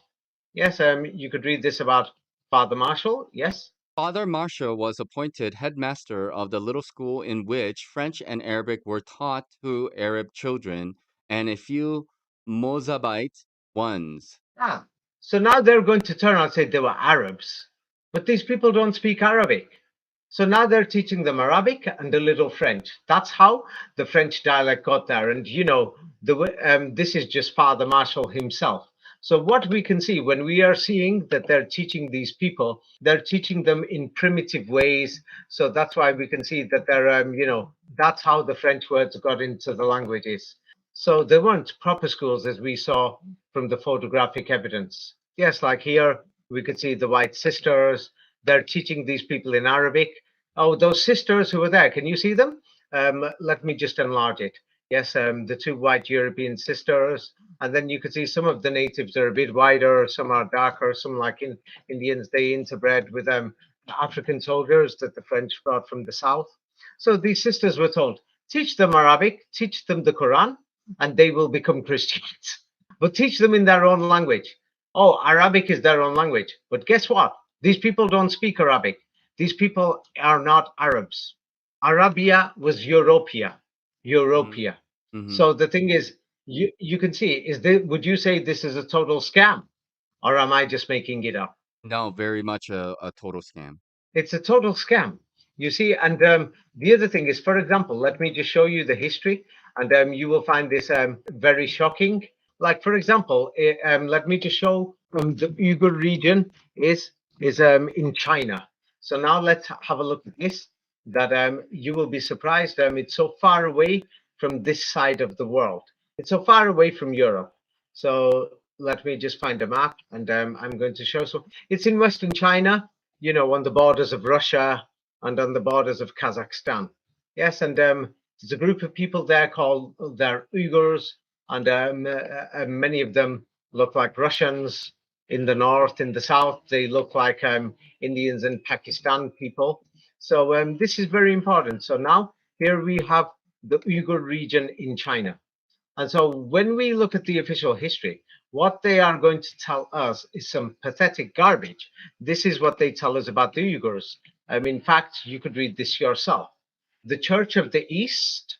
Church of the East, commonly known as Nestorians, reached Central Asia, Mongolia, and China by the 7th century CE. The Turpan texts dating to the 9th and 10th centuries include translations of Christian sacred texts into several languages, including Christian Old Turkic. The tribe of the Hurrites was known to be predominantly Christian from the 11th century and to the time of Genghis Khan. Likewise, the Naiman and Ungug tribes were evangelized from the 11th century. The Uyghur people were later Islamist. Ah, okay. So they're basically saying the Uyghur people and other people in that region that they've got ancient texts and they became Christians and then they became Muslim later. So now the strange thing is nobody can find any Christians in the entire region over there until these Christians mysteriously turned up. You could read from the second paragraph. No, I'll read the first. So they give a list of names of European teachers who went to Uyghur area. Some people call it Uyghuristan or It's in Central Asia. We've got Magnus Backlund, Frederick Hodger, Father Hendricks, Joseph Masser, Anna something, Albert, Gustav, Stina, John, Gosta, and all these other people went. And then we've got an Uyghur convert, and these people studied the Uyghur language. Well, they say they studied them, and then they wrote works in the Uyghur language. And then they say a Turkish convert to Christianity. They went to China to spread Christianity to the Uyghurs. Now you could read the next paragraph. What happened? There were several hundred Uyghur Muslims converted to Christianity by the Swedes. Imprisonment and executions were inflicted upon Uyghur Christians converts, and after refusing to give up his Christian religion, and the Uyghur convert Habil was executed in 1933. Ultimately, in 1938, Okay, you basically got the message that there was basically no Christians there until these missionaries arrived. And when we check the evidence, we can see, these missionaries because they got funding from colonial empires. So here we have Swedish missionaries who went from India through the East India Company territories and from the principalities. And what do? You could read this. Fast forward. fast forward to the late 19th and early 20th century when Swedish missionaries traveled over the mountains from India to set up schools and medical clinics in the south of East Turkestan, as it was known in those days, and began to win the trust and support of many of the community. Ah, so they're going there, they're being charitable and nice. And then they set up these schools. And then these people mysteriously became Christians. So, in a similar way, we will find how many people became Christians in many other parts of the world. And in this picture, you can see the Christian missionary with the hat on in the back, and then other people. So, and the thing is, yes, they mysteriously, same like other places. Yeah, what type of children were in this school who became Christians? You could read at the bottom of the picture, Uyghur children. Uyghur children living in the Yurken orphanage. They were orphans. Ah, so of course, if you've got an orphan, you could teach them whatever you wish. Yep. You see? Yes, so that's what was really going on. It was the reality. Yes, but of course, they're going to tell us, there was a Christian community for centuries. We found historical documents, manuscripts, this, that, Chinese documents, Turkic documents, and all this to prove the ancient Turkish language and all these other things, the ancient Turkic, Arabic, and all these other things. Now, when we look more, let's go back to Morocco, Algeria, and Tunisia. In the same way, they spread Islam and these other things. So, of course, they're going to give us a bit of bogus history here. The early 19th century, a lot of it has got fake history, but they say the Convention of Beaumont had marked the surrender of Algeria's day in 1830 and assured that the French would guarantee the right to Islamic practice in 1830. That's what the documents show.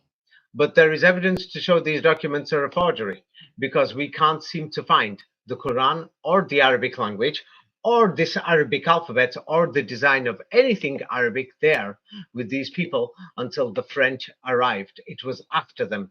And then it didn't even pick up very well until the 20th century. It's like we've only got a handful of people only at the beginning of the 20th century who had become like, who'd got to know this Arabic. It was like the elites and all these other people.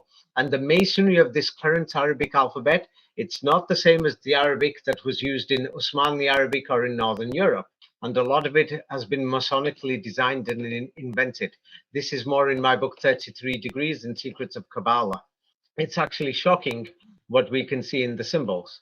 But back to the last page, and what we see is that the Christian missionaries, many people, many Christians wanted to bring Christianity to these people.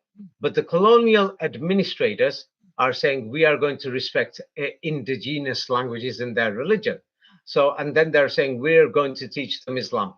But the reality is, we can't seem to find this Islam there whatsoever, or this Arabic language, or anything. And even today, and you could read the second paragraph. The French, however, The French, however, also thought to gain control over Islam. The officers of the Bureau Arab, regional administrative bureaus, which informed and advised the colonial administrators were given complete authority over all matters touching on Islam. Yes, basically, yes. They are trying to tell us Islam was there before, so was Arabic and all these things.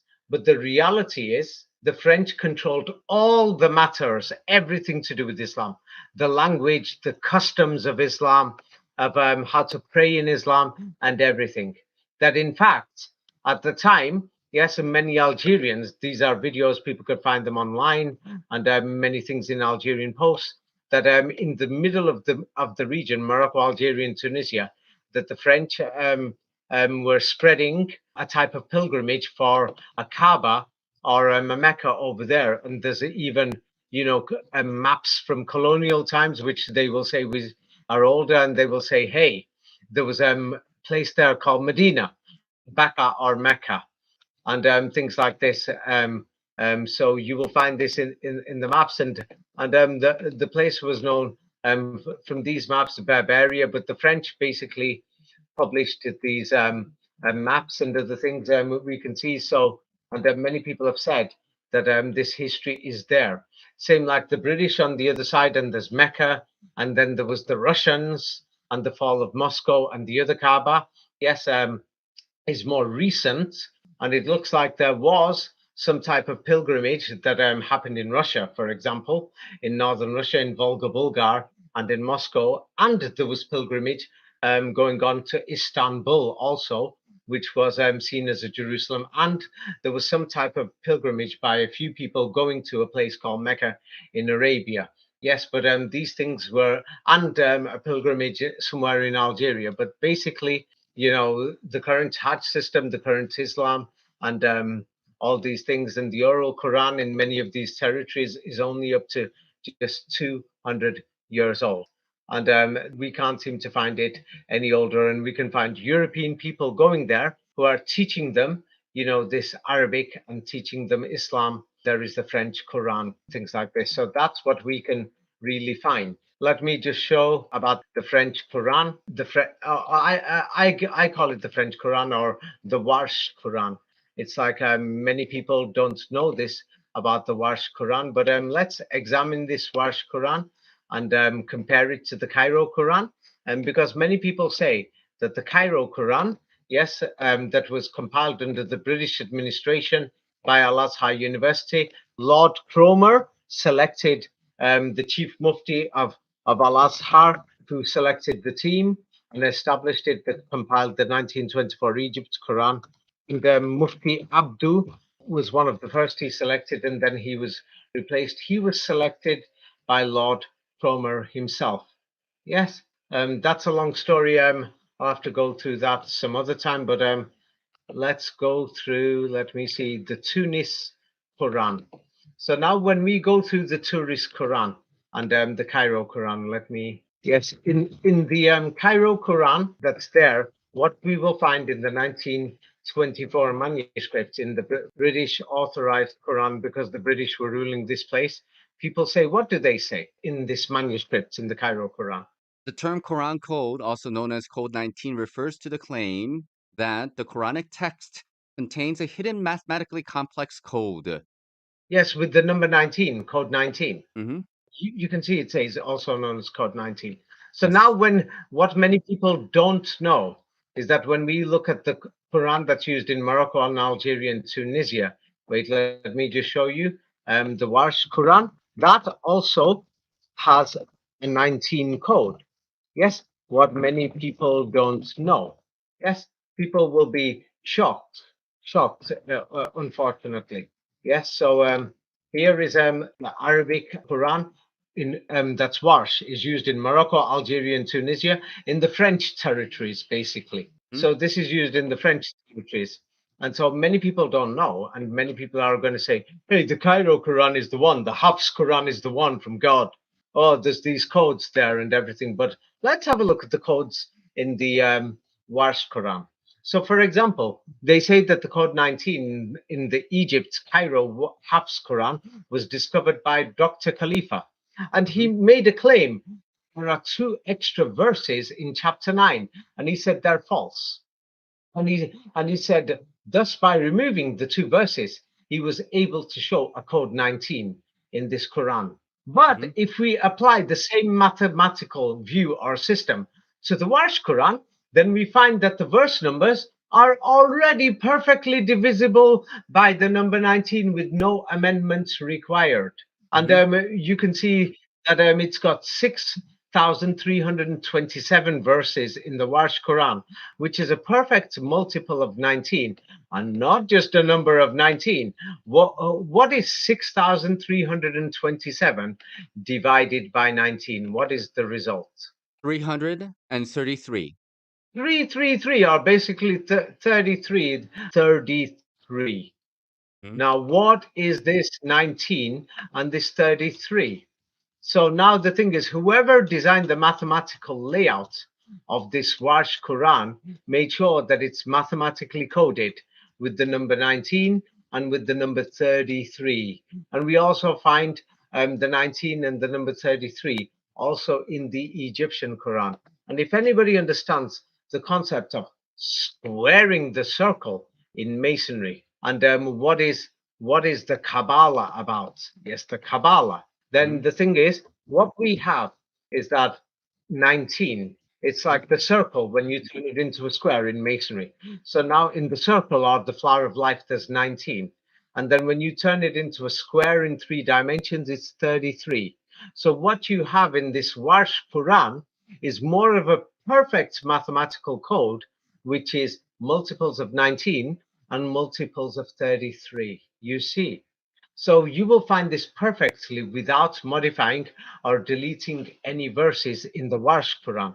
But in the Hafs Quran in Cairo, that the one that the British organized, you have to make some changes that there's some problems with it with the 19 code, but there is a part of a 19 code.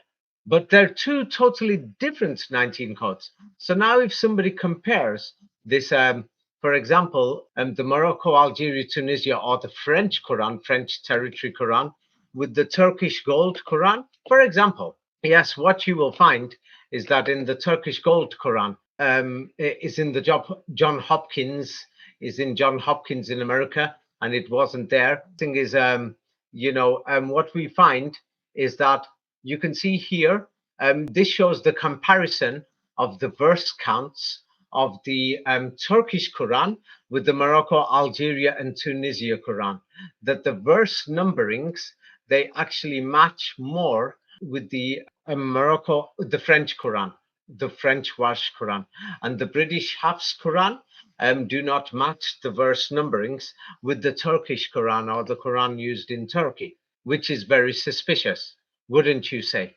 Yes. And Yes. so the thing is, people can do the comparisons. Not only this, a lot of the spelling, yes, the spelling, magic spell, a lot of the spelling of the Quran that's in the Gold Quran actually match the Warsh Quran and not the Cairo Quran. But both of them have this 19 code. But the French Quran used in Morocco, Algeria, and Tunisia has the 19 and the 33rd degree code. So who designed these books? And the Gold Quran, as we pointed out, the first 18 chapters are in John Hopkins University, and after that, after the 19th chapter, is in Istanbul. Notice the 19, and nobody knows how it went missing. Nobody can explain how it went missing. That is also suspicious. It's like, for example, like the spelling. It's like when we look at the spelling of many of the words and things for the manuscripts, but the people in the oral Quran pronounce it differently. For example, the Warsh uses alazina, whereas the Hafs uses walazina. The Gold Quran, the Turkish Gold Quran, was found to be confirming or equal to the the French Warsh Quran, which is strange. Mhm. Yes, and for example, where the verses stop, like people could do a comparison. I'm just giving a basic here. Many people can check this online. People have examined this. Like, for example, you could read this yourself. Total count of verse stops in chapter 9, according to Warsh, is 130 verses, while Hafs records 129 verse stops. The Gold Quran was found to have 130 verse stops in chapter 9, thus confirming Warsh. The difference in the verse counts of chapter 9 in Hafs and Warsh occurs in 970. Warsh has a stop after the word Talmud, whereas Hafs has not stopped. Looking at the gold Quran, we can see that this is exactly where the difference in the count can be found, making it a match with Hafs and not merely a coincidence of the count. See scan below. Yes. So what we can see is that the gold Quran was found to have 130 verse stops in chapter 9, for example, of the Quran, and it confirms the Warsh. So many people have confirmed these things, and they found that the Warsh Quran was more similar. You see, like for example, let's have a look at some of these differences in spelling. Of the Turkish Gold Quran and the French Quran, which is used in Morocco, Algeria, Tunisia, the Warsh. Like the Warsh uses Yakul in 553, whereas Hafs Egypt's British Quran uses Wayakul. The Gold Quran confirms in Turkey, confirms the Warsh Quran in Morocco, Algeria, and Tunisia by not having the letter Waw. You see? So the thing is, as we can see, these things are very suspicious. And the thing is, many people are saying the Cairo Quran is the main one. If it is, why does the Turkish one confirm with this Morocco, Algerian, Tunisia Quran? And it's like there's many things. But the oral Quran is the same basically everywhere. Pronunciation differences, but the meanings are the same. It's like you could pronounce differently in America or Australia, but you know it's the same word. People are not stupid. But now the suspicious thing is, why are the French teaching people the Quran? Like, for example, now the Warsh uses yartad or yartad in 553. The Morocco, Algeria, Tunisia, French Quran, while the British Egyptian Hafs Quran uses yartad. The Gold Quran, the Turkish Gold Quran, is exactly the same as the Warsh Quran. It has this extra, let's say, D or Dal. So the thing is, many people have checked these things, and you can see these things like, for example, yes, so if the Cairo Quran is the main one, why is it that's only one country, Cairo, and the British rule that? And then there's, Morocco, Algeria, Tunisia, whereby the French and the Ottoman Turkish, they were not occupied by the British or the French. Like, for example, one of the difference in verse counts of chapter 3 in the Morocco, Algeria, Tunisia Warsh and the Egyptian Hafs occurs in 3-1. Hafs has a stop after ALM, while Warsh does not. The Gold Quran in Turkey, the Turkish Gold Quran, confirms the Morocco, Algeria, Tunisia Warsh Quran in this regards by not having a stop. Therefore, they cannot confirm this Cairo Quran, which the British endorsed, and it was compiled and manufactured under the authority of His Majesty the King. They were in power. So we can see these things. There is some things, as we saw through the list, let's show it again, some things that does confirm the Quran, which is in Cairo, but the majority seems to confirm, the Istanbul Golden Quran seems to confirm the opposite. So you see, the Gold Quran does have a mixture to prove that the Hafs manuscript is okay, but it shows that the Warsh Quran is more correct in the written system. But they both have this code number 19, which many people didn't know, that there is a different code 19 in the Quran in Morocco, Algeria, Tunisia. This French Quran has a different code 19. And then, as we can see, yes, the way that they've written the verbs in their tenses, whatever, like here, let me enlarge this. And what they've done is they translate some things as God to be a he or a we, compared to the Cairo Quran and the other one. So, and he or we or I and things like this. And as you can see, if you have the oral Quran, you don't have these problems. But in Egypt, Quran, for example, here it says he will pay, but the Algeria, Tunisia says we will. So here it says I gave you. This one says we gave you. So the British Cairo Quran says he will admit. In the French Warsh Quran, it says we will admit. Yes, so the thing is, and when we go further down, you can see many people have examined that the translation, the forgeries, you must go from the oral Quran, that it has the we for a God, or he punishes, or we, or simply this is a European concept for God is a we. So it switches around from manuscript to manuscript, but simply God is not a he or a we. And then from the oral Quran, many of the original meanings that the Jesuit fathers or the white fathers, many of the original meanings can be found. It's like that's why I told people to go to the mosques and talk to the people, and then you will be able to trace the oral Quran, and people can check it themselves and not just say that David made this up himself.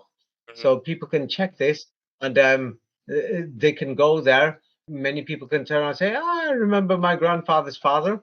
He was being taught by one of these white fathers or Jesuit fathers in Morocco, Algeria, and Tunisia, and they learned the Quran from them, and they learned Arabic. And even to this day, nobody speaks Arabic in the Middle East."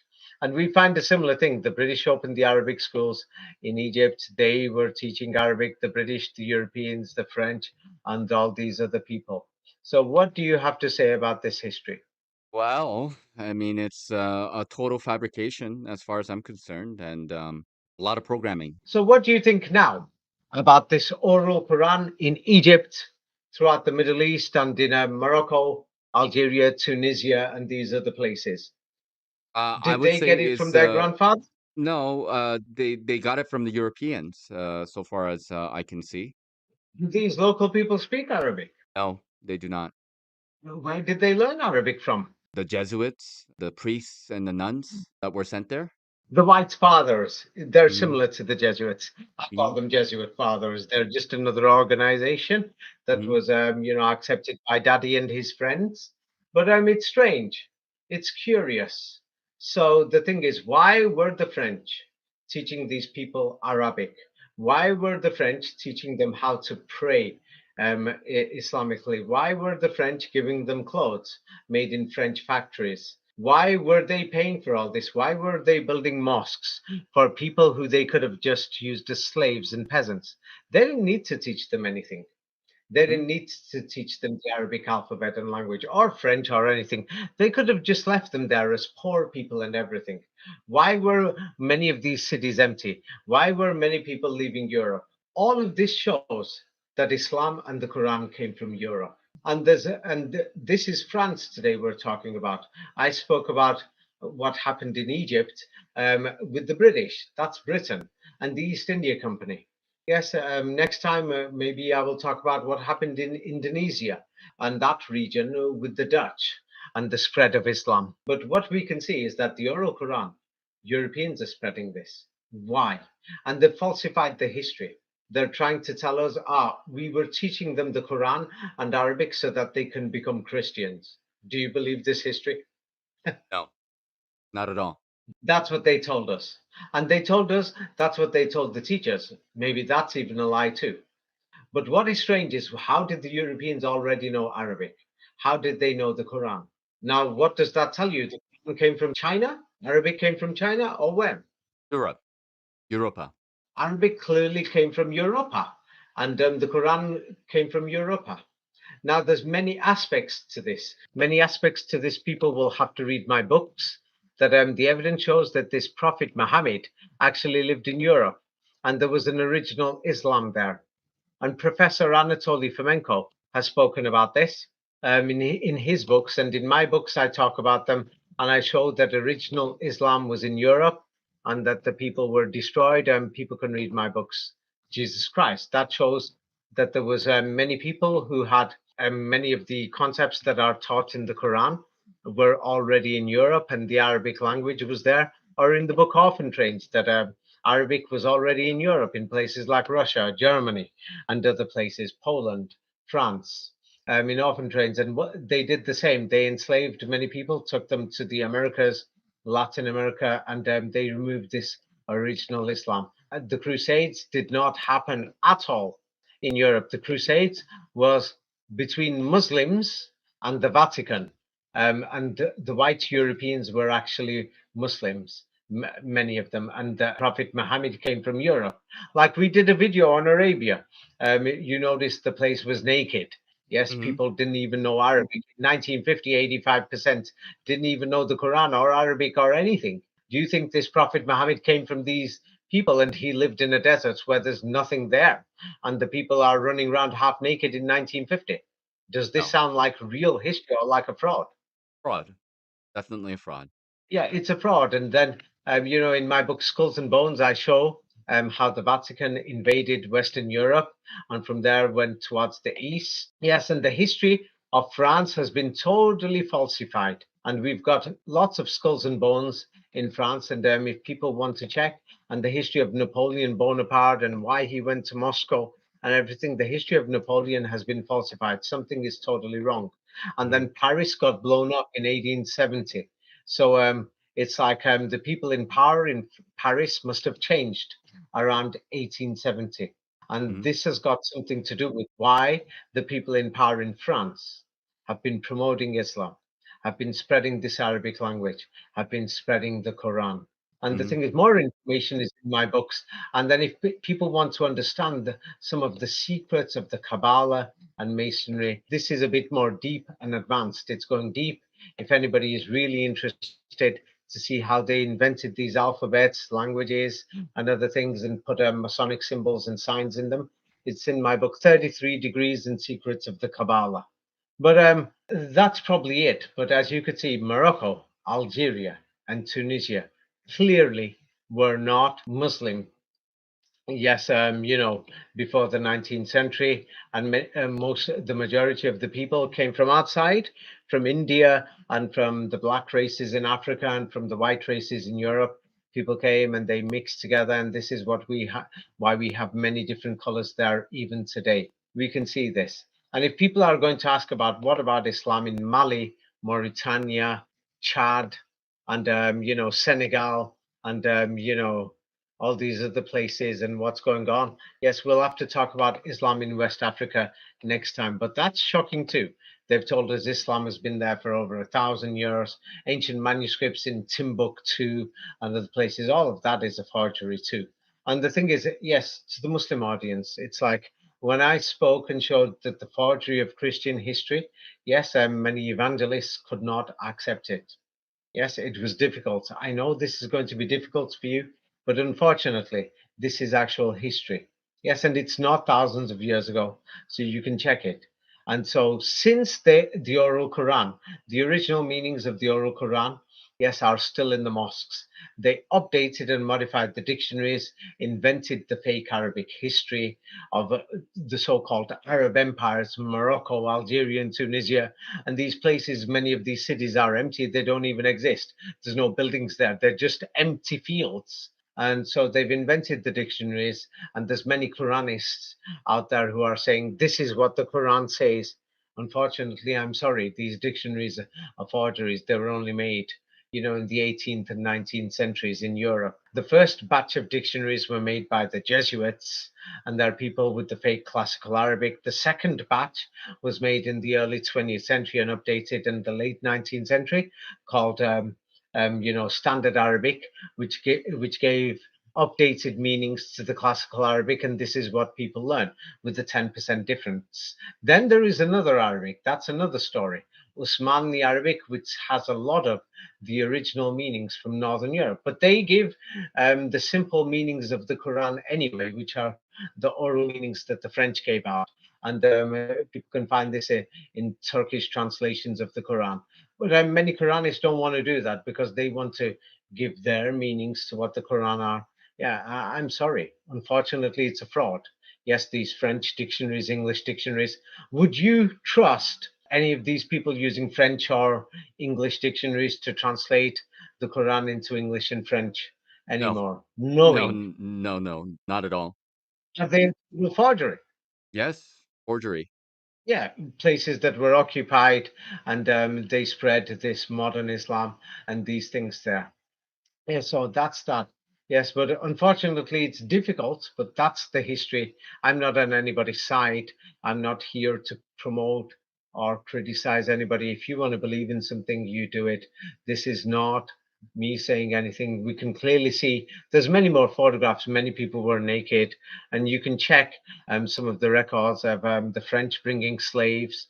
They called them forced labor, bringing them from Egypt, and many of those people were brought by the East India Company from India and other Indian colonies throughout the Indian Ocean that the East India Company had, and there was the French sector in the East India Company, the Dutch sector, the British sector, the Spanish sector, the Portuguese sector. They brought them to Morocco, Algeria, Tunisia, and there were people who were running away to preserve original Islam and the oral Quran from Spain and from France and from Italy. That's a totally different story.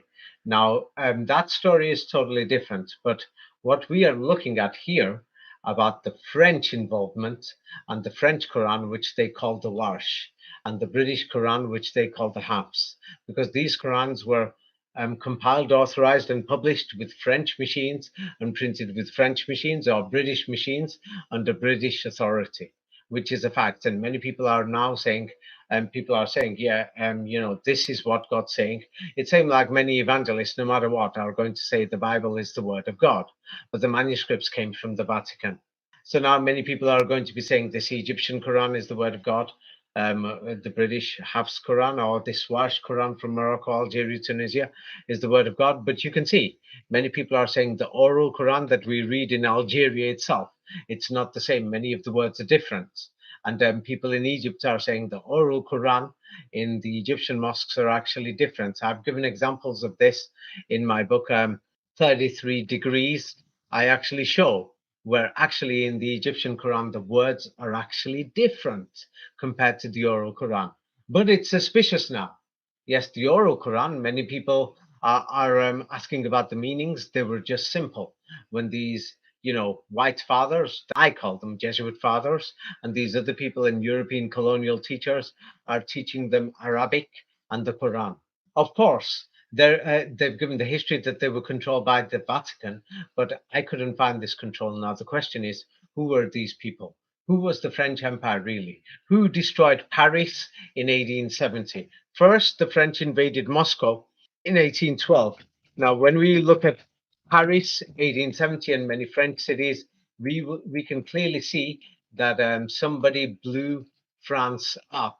They blew Paris up, that somebody else has taken control of it. And then mysteriously after 1870, the French are teaching the Quran. The French are teaching Arabic. Don't you Mm. find this really suspicious? Very The siege of suspicious. Paris. Like when we see it, these weapons that they had in 1870. Look at the destruction here. It's Hmm. like somebody's totally destroyed this country. Something is wrong. And the thing is, the sky has been modified in many of these pictures. They've done put out parts and hid things, but you can totally see that France is a total disaster. There Mm. is something wrong, that we can't make sense of this history. The thing is, and then mysteriously after this time, it was German principalities. The Ottoman German were allies, and after the fall of Moscow, after the French invaded Eastern Europe and Moscow, and it's so suspicious that Paris got blown up just afterwards. Like 50, 60 years later. That the amount of destruction is just a joke. I don't know how to show it. Let me find. There's a picture of an aerial view, but I'm not managing. People will have to find this themselves online because I'm just doing a quick search in Wikipedia. But Paris totally destroyed. I don't know how to describe it. There's so many pictures that people are going to find. They call it the Franco-Prussian War, by the way, or the German principalities. They came, and the history of that sounds like a joke. Also, I don't know what to say. If anybody wants to understand a bit more of the forgery, and there is something going on, in all these religions and everything, if they read these two books. I've made the Kabbalah and the 33rd degree very simple in these two books. Yeah, you could read hundreds of books and maybe you won't figure it out. I've put it in as clear as I can from there if anybody reads them. And by the way, my videos are about my books. So if somebody says David said this and David said that, that doesn't make sense. Yeah, read all my books. Yes, and if there is other things that they've not understood, I'm still writing more of the books because I haven't finished all the books. Yes, but if you haven't read these books and you're saying, "Hey, you said this and now you're saying this," it doesn't make sense. It's because, there's more information to come. It's like before you watched this video, you didn't even know that the French opened the mosques. The French were teaching them Arabic, and the people didn't even know this. And you do, it's like I've not even shown the proof yet, but I will do later, that they brought Indians to Morocco, Algeria, and Tunisia, and they interbred Indians. Can you imagine this? It seemed like it's difficult to believe, but it seemed like they brought English people to Australia. They brought Germans to Australia, Russians to Australia. Many of them were orphans, and many of the people they say convicts. We don't. It doesn't make sense. They brought them, and it's so far away. It's hard to believe, but in reality, it's true. Mhm. Let's leave it at that. Or is there any more questions? Nope. I'm good for now. Thank you very much again for this conversation. And I'm always learning from your presentations, David. Thank you again. Yes. Okay. Yes. I wish you have a very great day ahead of you. Thank you very much.